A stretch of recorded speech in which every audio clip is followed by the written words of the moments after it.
Emotional intelligence. What is it? We're talking about this now in a little more detail so that way you can become more emotionally intelligent. We're going to use the EQI 2.0 model, which comes from Baron's model, if that's important to you. So there are 5 parts to that model. Let's go through the 5 parts real quickly, then a little more detail, and then we're going to have other videos that break each of those parts down in more detail so you can become more emotionally intelligent. First, the 5 areas: self-perception, self-expression, interpersonal, decision-making, and stress management. All right, so let's get a little more detail on it. Think about yourself in the work environment. Put yourself in an event that had some emotion around it.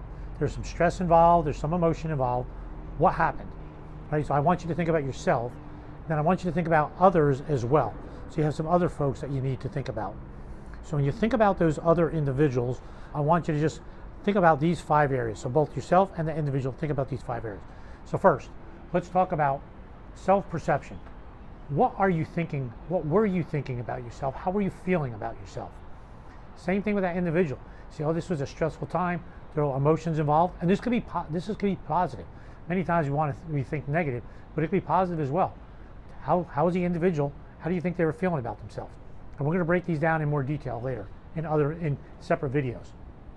Self-expression. How well were they able to express themselves based on the emotions that were going on at the particular time? How well were you able to express yourself? Interpersonal. The ability to maintain interpersonal relationships.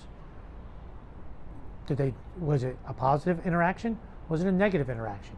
How well were you able to maintain those based upon the emotions that were going on to maintain good interpersonal relationships, good interpersonal interactions? Okay, next one, decision making. Many times in the business environment, there's emotions involved in making decisions. How well were you able in this event to make decisions based upon what was going on, based on the emotions that were happening? And then that model where you're looking at that individual, oh my goodness, they're so good at doing that, or oh, they're really not very good and we really need to improve that area.